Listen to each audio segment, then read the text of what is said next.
337 for Los Angeles. The flight is now ready for boarding. Passengers only be on a gate room, please. And no smoking be on the exit. Thank you very much and have a very pleasant flight.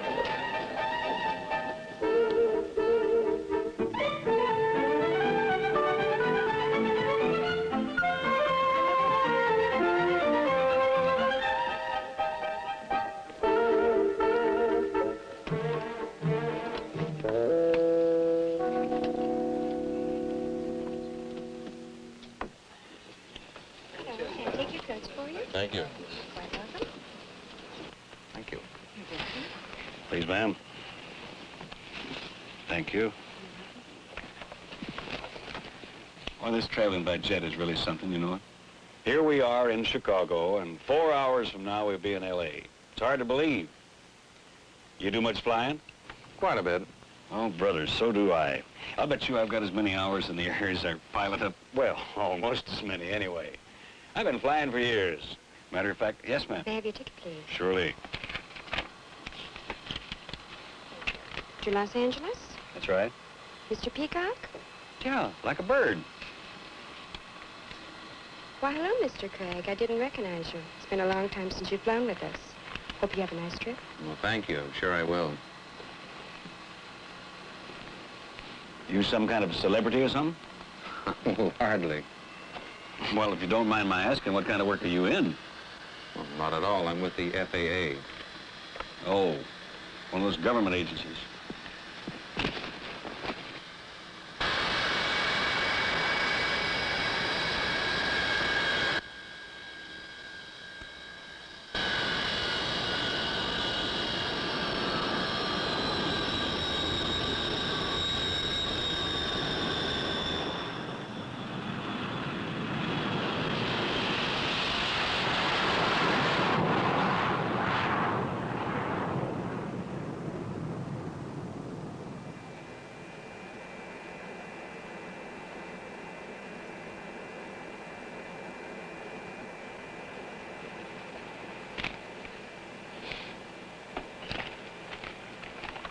Oh, the FAA.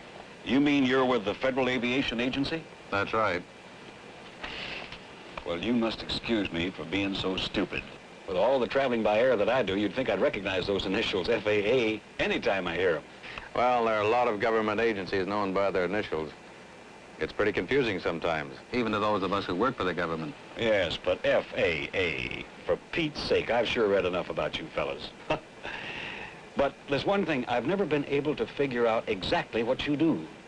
Well, of course, you know, the FAA's basic job is to foster aviation. Yeah, sure. My own particular specialty is air traffic control. Oh, you work in one of those airport control towers. Well, I've spent some time on a tower, that's true, but that's only one part of air traffic control. With all the planes we have flying today, there has to be more to it than that. What do you mean? Well, consider that this plane we're on is just one of some 100,000 aircraft in the United States today. And about 5,000 of them are in the air with us right now. Right now? You know, it always makes me a little nervous when I see another plane in the air, but then I figure that the pilot up there sees him before I do and keeping out of the way. Well, of course, the pilot's always looking out for other aircraft, but he needs help because of the speeds planes travel today and because of bad weather. Our job is to keep him separated from other aircraft under our control and to help him in avoiding aircraft not under our control.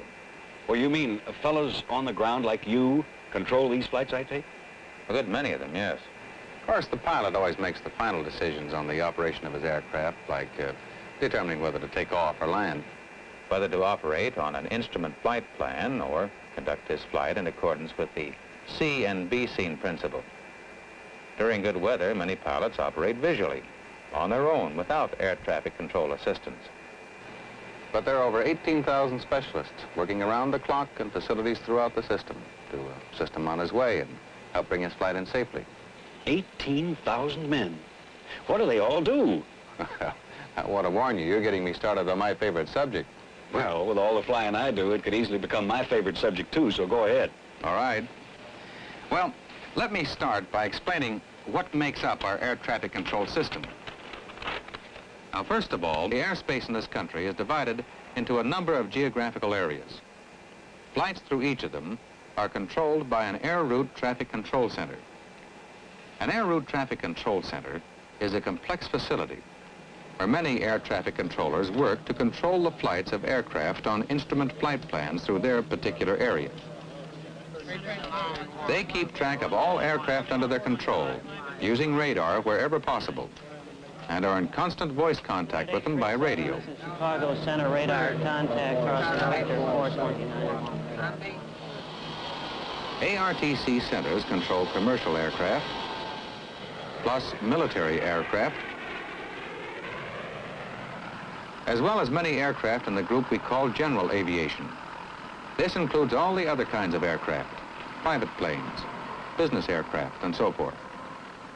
General aviation accounts for about 3/4 of all the civilian flying in the United States today, a sizable part of our workload. All aircraft are served by about 340 flight service stations. Here we provide flight briefing and weather information for pilots, both pre-flight and in-flight. These flight service stations are located at airports throughout the country, and as far east as Puerto Rico, and to the west to Guam and Samoa. And of course, there are more than 270 FAA control towers in service at major airfields. The controllers in these towers provide traffic control services to aircraft taxiing on the field, taking off, and landing. Roger, Continental 21, taxi in a position and hold. An important part of many tower facilities is what we call the radar operations room, a radar-equipped area where controllers handle aircraft as they approach and depart from the field or terminal area.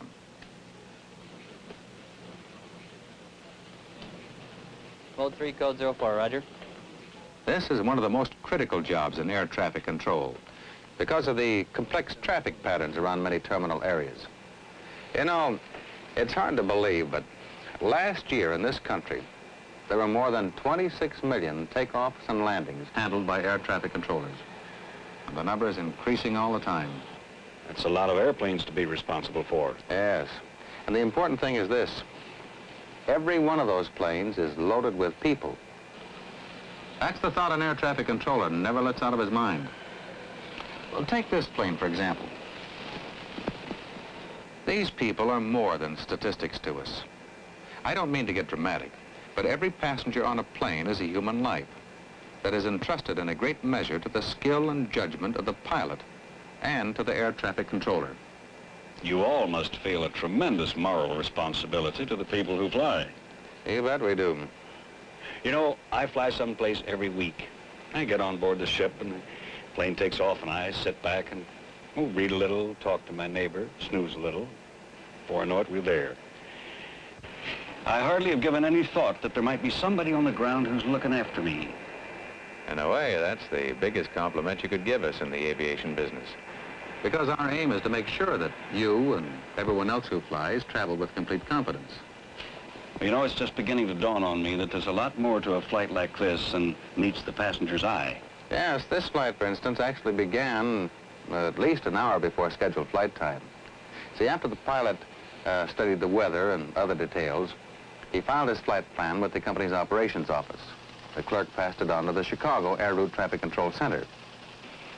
The information was put on flight progress strips that indicate the flight number, route, altitude, and other important flight data. These strips were distributed to all controllers in the Chicago Center who would be controlling the flight. So the center controllers had their proposed flight details before the passengers were even on board. You mean all that happened before the plane even left the gate? That's right.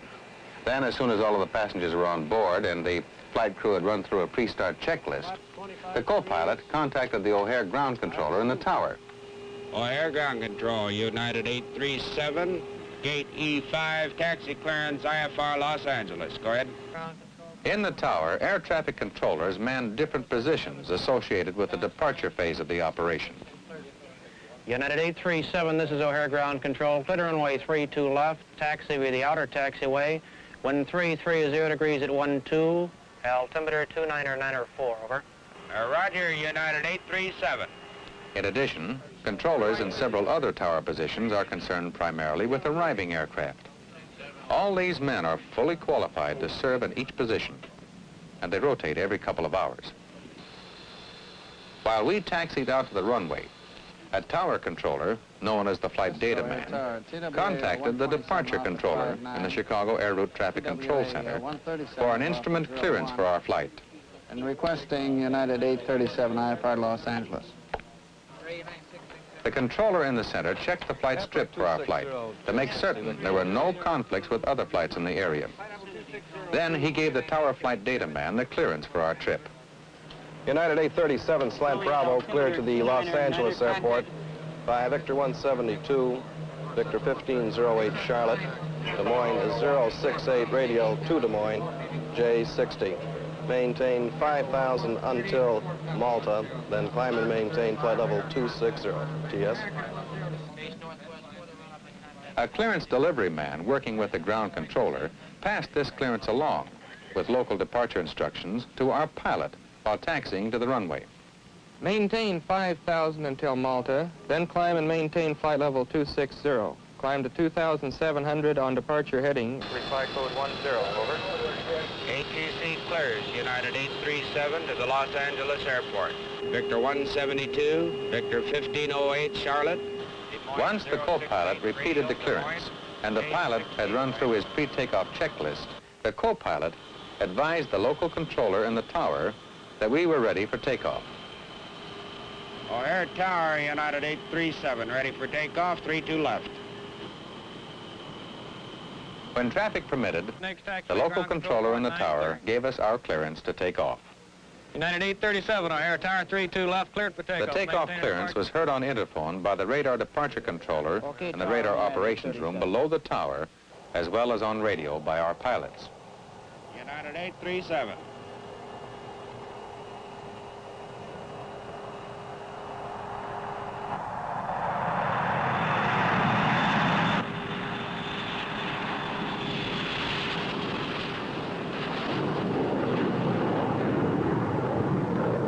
Once our flight was airborne and clear of traffic in the immediate area, the tower instructed our pilot to change to the frequency used by departure control in the radar operations room. O'Hare departure control, United 837, standing by your frequency. We had been observed on radar since takeoff. United 837, this is O'Hare departure control. Radar contact, turn left heading 240, intercept Victor 172, over.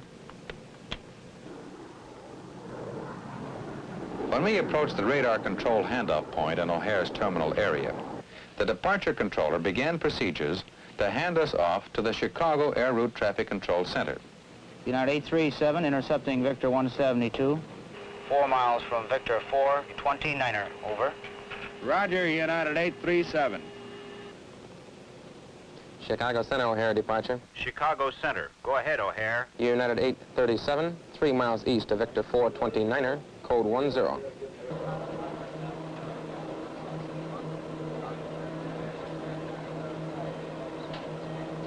Radar contact, United 837, DG. United 837, contact Chicago Center. On 120.4, now, over. United 837, roger, 120.4. Good day. Chicago Center, United 837, your frequency. The air traffic controller in the center had flight strips of all aircraft under his control, including ours, which gave him a complete picture of his traffic. United 837, this is Chicago Center, radar contact, crossing Victor 429er. Roger, United 837.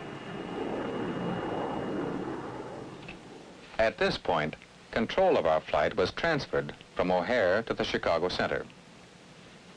This is just the first of 5 centers that will control our flight to Los Angeles. From here, we will move into the Kansas City Center area, then Denver, then Salt Lake City, and finally Los Angeles.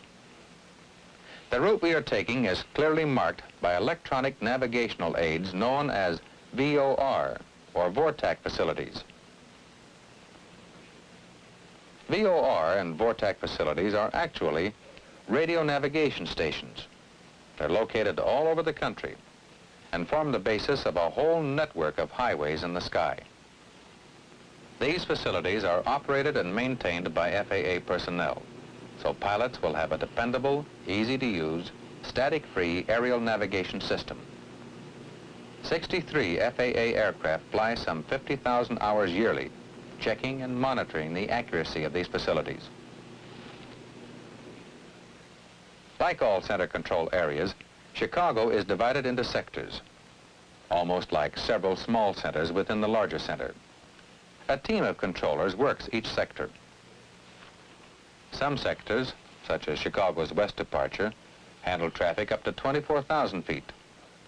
Other sectors handle high-altitude traffic, aircraft above 24,000 feet. The west departure controller cleared us through his sector to the position we are now. United 837, climb and maintain flight level 260, report leaving 15,000, over.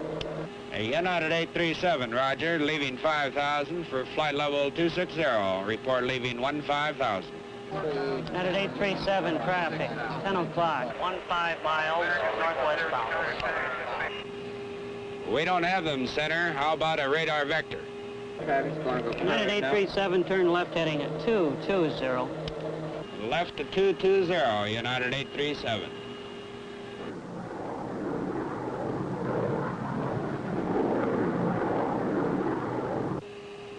Ladies and gentlemen, this is your captain. Air traffic control is vectoring us by radar to avoid traffic. We'll be back on course in a minute or two. Well, how do you like that? Well, this is an example of one of the services provided by air traffic control. The radar controller turned us away from another target that he had on his scope. Just a little extra insurance. Well, this probably was another aircraft flying visually.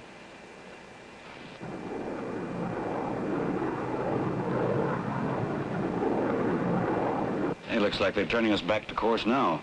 Yeah, I believe they are. You know, there's one thing that bothers me. How do you know if this spot on the radar scope is us or someone else?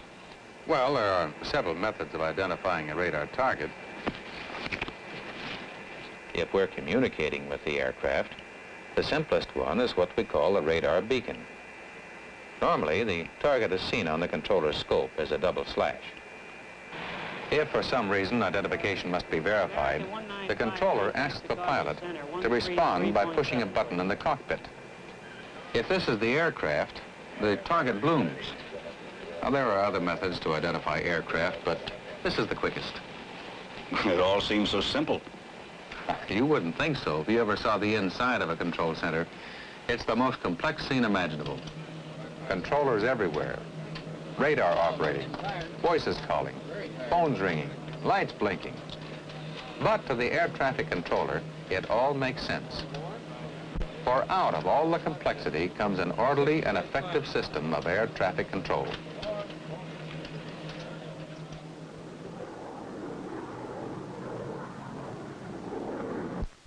Chicago Center, United 837, leaving 15,000. Go ahead. United 837, roger, leaving 15,000. 15. United 837, 15 miles east of Malta, code 10. Radar contact, change United 837 to code 21. Roger, code 21. 240 in the heading, thank you. United 837, reply code 21 and contact Chicago Center 132.85 now. Roger, United 837, reply code 21, and now changing to 132.85.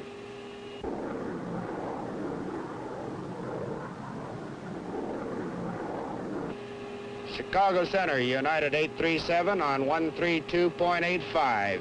Climbing to flight level 260, now leaving 16,000. Go ahead. United 837, this is Chicago Center. Radar contact, 12 miles east of Malta. Climb and maintain flight level 350. Report leaving flight level 240 and flight level 280. Over. United 837, roger. Climb and maintain flight. The Chicago High Altitude Controller controlled us right on up to our assigned flight level. That's the way it goes. 24 hours a day, 365 days a year. Planes inbound, planes outbound, planes going up and coming down, planes at 40,000 feet, planes at 4,000. He has to be able to visualize a three-dimensional area more than 5 miles high with local patterns, radio aids, minimum altitudes, departure routes, holding a mountain of material fixed in his brain for instant use. There's no time for hesitation with the speeds of today's aircraft. Decisions must be made quickly, and they must be made right. This is the way it is as our plane is handed from controller to controller, from center to center, all the way to Los Angeles.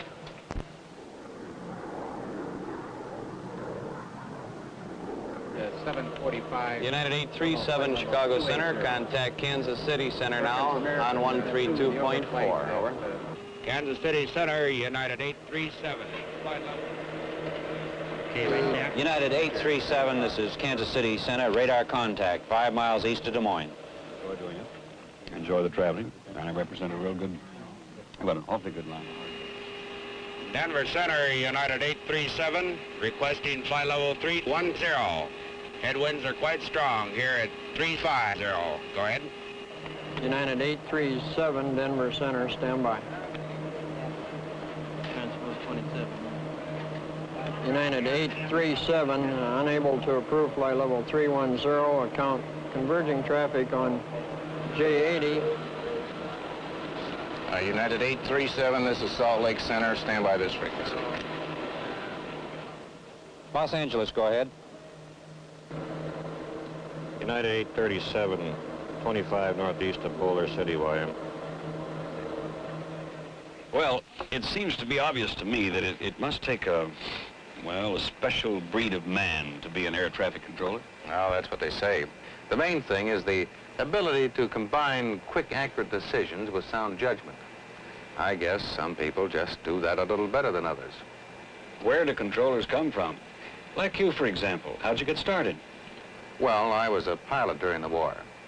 Well, that's where a lot of our FAA controllers got their basic experience necessary for the job. Then a lot of our people were controllers in the military service. And then there are some without any experience who showed themselves to be especially suited for this kind of work by showing up well on the aptitude and psychological tests worked out by FAA Civil Air Medical Research Institute. Well, what about training? It must take an awful lot before a man can handle this kind of a job. 2 years of the most intensive training you can imagine, including periods of special training at the FAA Academy in Oklahoma City. Here, trainees learn about such things as aviation weather, We approach the center of the low-pressure system. navigation aids, civil air regulations, flight assistance service, radio telephone communications, and they begin qualification training for their career in an ARTC center, flight service station, or in a control tower. About 605, right turn approved. Transworld 55, clear to land. This kind of training makes sure only the best men survive. We do everything we can to find out if they can take the kind of situations likely to occur under actual conditions. Because if they can't, we want to know it now, when no human lives are at stake. Dead air 06 Alpha, clear for takeoff. Runway 35. Send Gulfstream around. Gulfstream 701, Golf, go around. Stop the problem. You're using poor judgment at this time here. The men who handle it stay around. The others don't make the grade. Now, after a man gets his certificate from the academy, he goes into on-the-job training in either a control tower, or center, or flight service station. And it takes 2 years before he's a full-fledged controller. Just about. But even then, his training doesn't stop. Controllers are always getting advanced training in such things as radar and radio phraseology, and operating the new equipment that's constantly being developed to help us do our job. In fact, I'm on my way to Los Angeles now to help set up a new voice improvement training program. Ladies and gentlemen, this is the captain. We are now approaching the Los Angeles area, but we have been advised by the Los Angeles Control Center that low-level fog and smoke is causing inbound traffic delays, and we must hold at Downey before we can be cleared for our approach. In the meantime, will you check that your seatbelts are fastened, please? Well, now an announcement like that has a little more meaning for me. The Los Angeles Center Controller has directed us to circle until the controller in the radar operations room clears us for an approach to land. Huh? Is that right? That's right. Here, let me show you. Now, we're approaching Los Angeles at about 20,000 feet. Now, we're holding here over down. That's a radio facility on the ground. The pilot navigates in this pattern without radar assistance, since other aircraft at different altitudes in the same holding pattern make it impractical to follow any one aircraft on radar. When traffic permits, the center brings us down and control of our flight is transferred to approach control.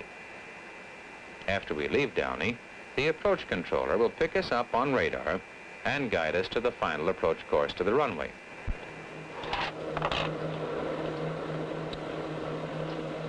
Approach control. United 837 at Downey, leaving 10,000. Your control now. Roger on United 837. United 837, contact Los Angeles Approach Control on 124.9er now. Over. United 837, changing. Los Angeles Approach Control, United 837, Downey, leaving 8,000. Go ahead. United 837, this is Los Angeles Approach Control, Roger. Depart Downey, heading 275. Descend and maintain 3,000 for vector to the ILS final approach course. Weather, measured ceiling 500 overcast. Visibility 2 miles, fog and smoke. Wind 260 degrees at 12. Altimeter 299er5, over. United 837, leaving 6,000, and we'll leave Downey heading 275.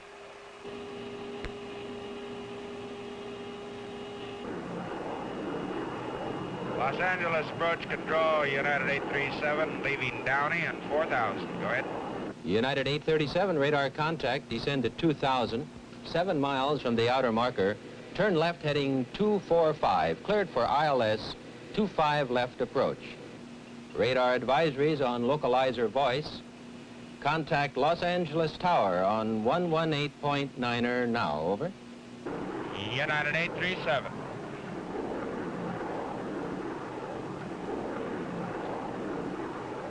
Los Angeles Tower, this is United 837 on your frequency. United 837, this is Los Angeles Tower. Report passing outer marker. Straight in, runway 25 left. Wind 270 degrees at 8, over. United 837. As the pilot makes an instrument approach to the Los Angeles airport, he listens to the radar controller in the radar operations room, as well as to the tower controller. United 837 passing outer marker, on course, altitude okay, advise when runway in sight. Los Angeles Tower, United 837, outer marker inbound. United 837, cleared to land. United 837, 4 miles from touchdown, on course, 25 feet above glide path. United 837, 3 miles from touchdown, on course, altitude okay. 3 miles. United 837, 2 miles from touchdown, on course, altitude okay. United 837, runway in sight.